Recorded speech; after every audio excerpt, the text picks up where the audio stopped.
Assalamualaikum warahmatullahi wabarakatuh, teman-teman. Kita masuk pada episode kedua untuk pengenalan konsep etik penelitian.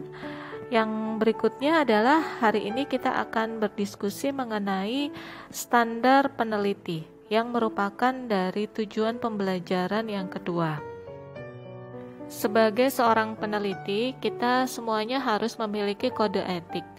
Nah, kode yang pertama itu adalah peneliti membaktikan diri pada pencarian kebenaran ilmiah untuk memajukan ilmu pengetahuan, menemukan teknologi, dan menghasilkan inovasi bagi peningkatan peradaban dan kesejahteraan manusia. Oleh karenanya, untuk mencapai kode etik yang pertama ini, peneliti harus menjunjung sikap ilmiah, yaitu kritis, logis, dan empiris. Di mana kritis itu dia mampu mencari kebenaran yang terbuka untuk diuji, sedangkan logis itu yaitu memiliki landasan berpikir yang masuk akal, dan empiris itu harus memiliki bukti nyata dan absah. Ada beberapa tantangan dalam pencarian kebenaran ilmiah. Yang pertama adalah kejujuran untuk terbuka diuji kehandalannya karya penelitiannya yang mungkin dari karya tersebut bisa membawa kemajuan ilmu pengetahuan, bisa kemudian menghasilkan inovasi, adanya kemudian teknologi tepat guna, dan lain sebagainya. Serta tantangan yang kedua adalah keterbukaan. Tidak semua peneliti itu bisa terbuka dalam memberikan semua informasi kepada orang lain, apalagi jika informasi itu tergolong masih baru gitu. Kemudian untuk terbuka untuk memberikan penilaian terhadap penemuan ilmiah dari orang lain tanpa membatasi pada informasi yang kemudian merujuk pada penilaian dalam satu arah tertentu. Sehingga dalam sebuah penelitian itu kejujuran dan keterbukaan itu merupakan tantangan yang utama untuk mencari kebenaran kebenaran ilmiah. Kode etik seorang peneliti yang kedua yaitu peneliti melakukan kegiatannya dalam cakupan dan batasan yang diperkenakan oleh hukum yang berlaku. Bertindak dengan mendahulukan kepentingan dan keselamatan semua pihak yang terkait dengan penelitiannya. Nah, semua kegiatan itu dilandaskan pada tujuan mulia supaya penegakan hak-hak asasi manusia dengan kebebasan mendasarnya itu bisa terwujud. Dalam hal ini harus dipastikan bahwa kita tidak keberatan jika kita sebagai seorang peneliti berada pada posisi sebagai responden. Jadi kalau kita sebagai peneliti pun keberatan pada saat kita itu berperan sebagai responden, maka sebenarnya penelitian yang kita lakukan ini tidak adil atau berat sebelah. Dengan demikian, untuk membuat semuanya nyaman, maka perlu dibuat aturan bahwa yang pertama, peneliti bertanggung jawab untuk tidak menyimpang dari metodologi penelitian yang sudah ada.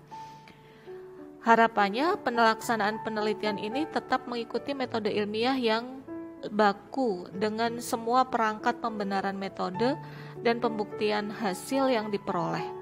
Jadi terkadang konsep protokolnya itu sudah bagus gitu secara metode ilmiah, tapi kemudian pada pelaksanaannya ada beberapa kondisi yang lain hal yang kemudian tidak sesuai sehingga mengakibatkan pelaksanaan penelitian ini tidak sesuai dengan metode ilmiah yang seharusnya.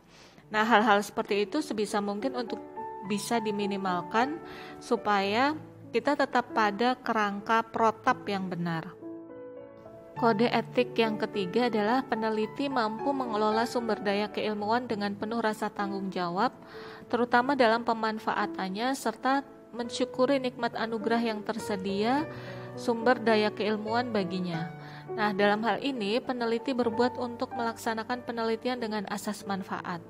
Di antaranya adalah hemat dan efisien dalam penggunaan dana maupun dalam penggunaan sumber daya lainnya. Contohnya adalah penelitian yang menggunakan model hewan coba, itu sebisa mungkin adalah penggunaan hewan coba yang digunakan tidak terlalu banyak, karena hewan coba itu juga merupakan sumber daya dalam kehidupan kita. Kemudian peneliti juga seharusnya mampu menjaga peralatan ilmiah dan alat bantu lainnya, misalkan peralatan-peralatan yang mahal yang tidak bisa diganti, butuh waktu yang panjang untuk mengadakan kembali, itu supaya lebih berhati-hati dalam penggunaannya. Misalnya seperti spektrofotometri ataupun optilab dan lain sebagainya kalau misalkan penelitiannya itu berkecimpung di laboratorium. Kemudian yang ketiga, peneliti harus mampu menjaga jalannya percobaan dari kecelakaan bahan dan gangguan lingkungan. Nah, contoh dari konteks ini adalah apabila ada kecelakaan dalam penggunaan reagen kimiawi yang kemudian itu bisa menimbulkan bahaya di masa yang akan datang.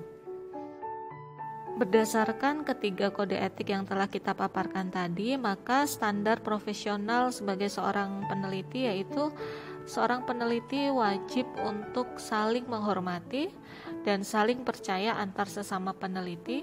Dia juga harus percaya dengan dirinya sendiri serta harus bertindak melayani masyarakat dengan rasa hormat.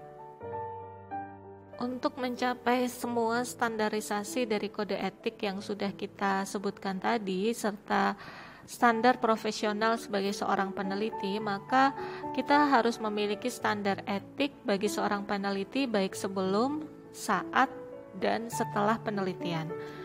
Standar etik peneliti sebelum melakukan penelitian itu dia harus kompeten dan mampu menguasai metodologi ilmiah terkait dengan topik yang diusulkan dalam protokol penelitian.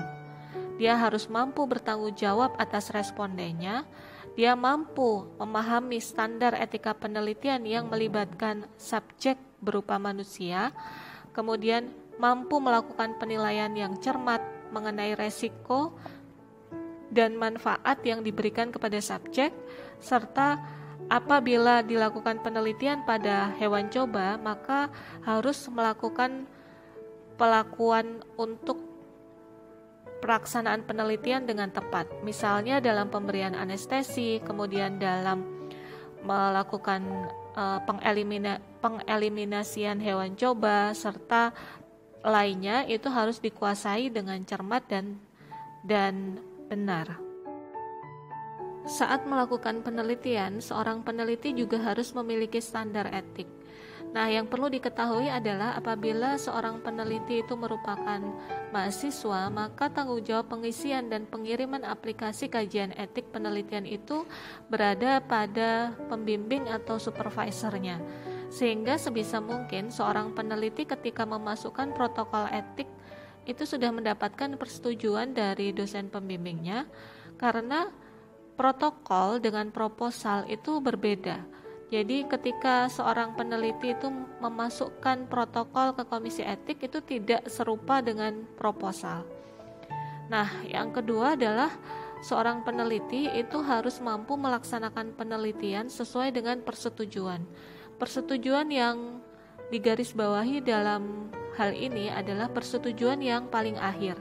Jadi bukan ketika seorang peneliti itu ketika selesai ujian proposal itu adalah konsep yang dipakai, tapi adalah setelah masuk ke komisi etik dan konsep mana yang kemudian disetujui antara komisi etik dengan peneliti itu yang menjadi patokan atau guidance dalam melakukan penelitian.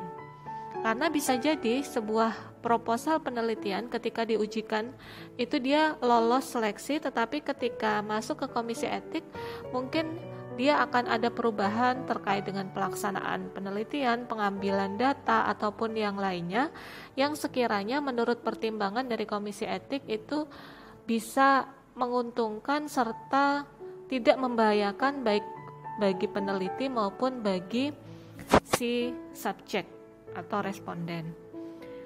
Kemudian yang ketiga adalah peneliti harus mampu melaporkan safety-nya, keselamatan, keamanan, progres penelitiannya itu selain kepada supervisor juga kepada subjek penelitian. Dalam hal ini terutama apabila memperlakukan seorang subjek itu dalam penelitian-penelitian yang menggunakan treatment atau perlakuan, yang itu kemudian perlakuannya tidak hanya satu kali, tetapi beberapa kali dan beberapa hari. Setelah penelitian itu selesai dilakukan, maka seorang peneliti harus mampu melaporkan penelitiannya itu sesuai dengan format yang telah ditentukan, dan harapannya laporan penelitian itu kemudian dipublikasikan, tidak sekedar hanya menjadi laporan yang kemudian menumpuk di perpustakaan, tetapi juga dia terpublikasi sehingga bisa menjangkau kemanfaatan yang lebih luas. Baik publikasinya itu mendapatkan hasil yang negatif maupun hasil yang positif dari penelitian, tetap si peneliti itu wajib untuk memaparkan hasil penelitiannya itu secara terbuka ke ranah publik. Kemudian menyebarkan informasi tertulis dari hasil penelitiannya, itu baik yang sudah ada teorinya maupun yang novelty, maupun yang baru terungkap, dan data-data yang baru didapatkannya. Sebuah penelitian memiliki etika penelitian. Etika tersebut jika dilanggar akan menyebabkan sanksi moral bagi peneliti yang kemudian bisa dikenal sebagai plagiator ataupun hal lain yang kurang menyenangkan. Bahkan apabila subjek merasa dirugikan, maka subjek itu bisa melakukan gugatan dengan bukti-bukti yang dimiliki. Nah, seperti apa sih perbuatan yang tidak jujur ya yang dilakukan dalam proses penelitian?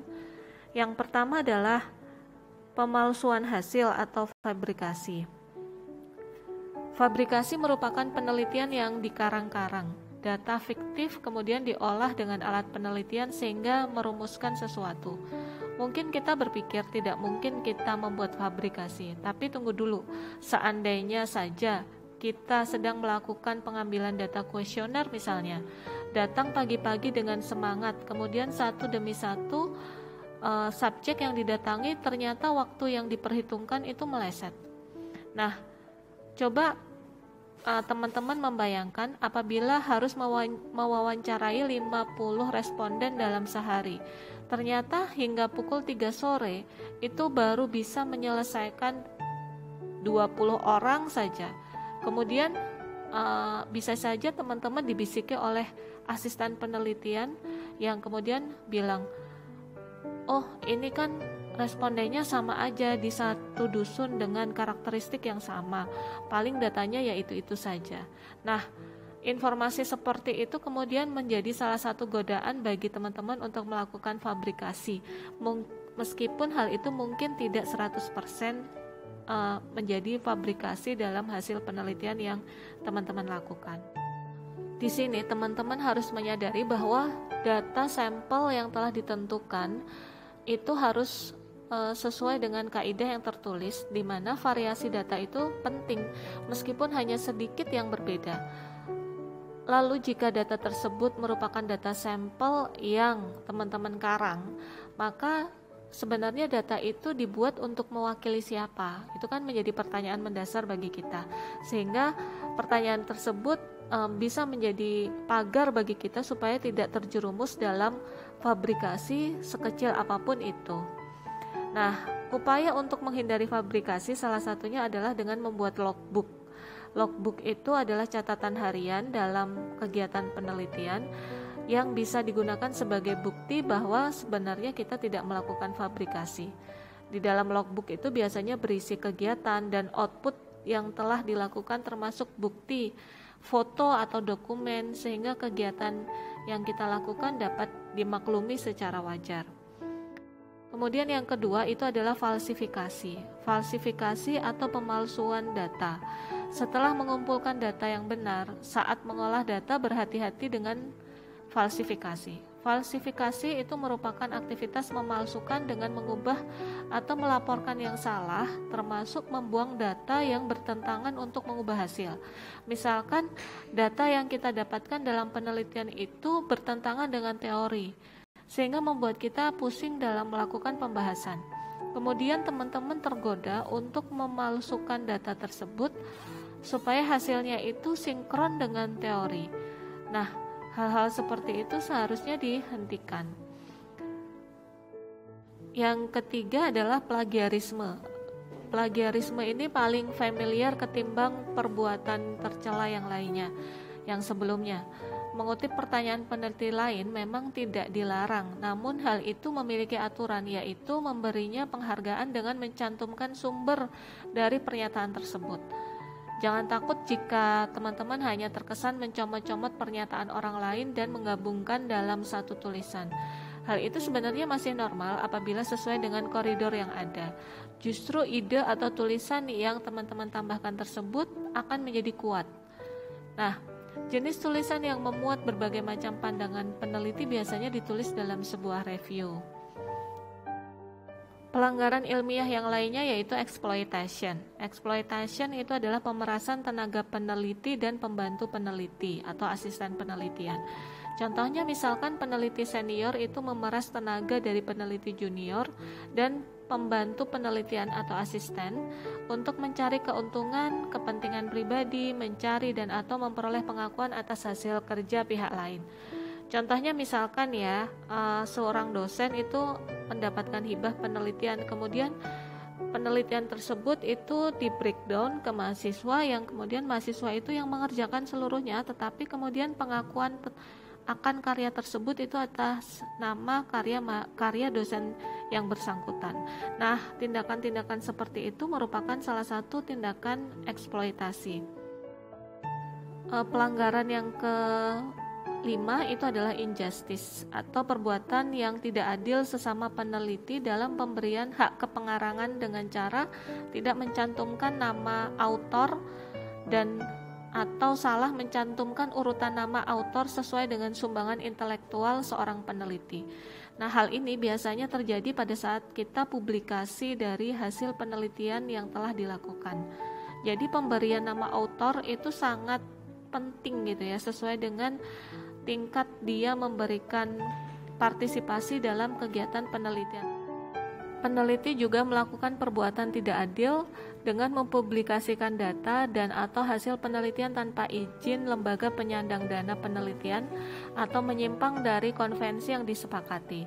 Misalkan adalah penelitian ini mendapatkan dana hibah dari UNISA, tapi kemudian pada saat publikasinya itu nama UNISA tidak dipakai atau tidak dicantumkan dalam acknowledgement atau ucapan terima kasih. Nah, hal-hal tersebut itu termasuk dalam perbuatan injustice. Pelanggaran ilmiah yang keenam adalah attendant careless atau kecerobohan yang disengaja. Dapat berupa tidak menyimpan data penting selama jangka waktu sewajarnya, atau menggunakan data tanpa izin pemiliknya, atau tidak mempublikasikan data-data yang penting, atau menyembunyikan data tanpa penyebab yang dapat diterima. Contohnya, data tersebut disembunyikan karena hasilnya itu bisa membuat mengkecoh teori yang ada. Nah, hal-hal seperti itu harus dilihat dari konteks apakah data tersebut itu memang rancu pada saat pengambilan data atau memang data yang sebenarnya itu terlihat berbeda dari hipotesis yang sudah ada. Nah, hal tersebut itu bisa diterima ataupun tidak tergantung dari alasan atau reasoning si peneliti itu dalam menyembunyikan data yang sekiranya itu bisa merusak dari hasil publikasi. Kemudian yang berikutnya adalah duplikasi. Pemublikasian temuan-temuan sebagai asli dalam lebih dari satu publikasi tanpa ada penyempurnaan, pembaruan isi data dan atau tidak merujuk publikasi sebelumnya itu termasuk dalam kegiatan duplikasi. Jadi mempublikasikan pecahan-pecahan dari satu temuan yang bukan merupakan hasil penelitian multidisiplin dan berbeda perspektif adalah duplikasi. Sehingga sebisa mungkin kalau misalkan teman-teman ini memiliki sebuah penelitian dan variabelnya cukup banyak, itu bisa kemudian dipecah dalam proses pemupublikasian, tapi harus memiliki ranah konten yang jelas gitu. Jadi boleh dipecah variabelnya, tetapi ranah kontennya itu harus jelas. Misalkan publikasi A itu terkait dengan ranah sosioekonomi, kemudian misalkan publikasi B terkait dengan ranah kesehatan ataupun yang lain yang jauh lebih spesifik. Intinya adalah publikasi itu boleh dipecah tetapi tidak tumpang tindih. Oke teman-teman, kiranya itu dulu yang bisa kita share dalam kesempatan kali ini terkait dengan standar etik bagi seorang peneliti. Semoga ilmunya bermanfaat. Jangan lupa like, comment, and share.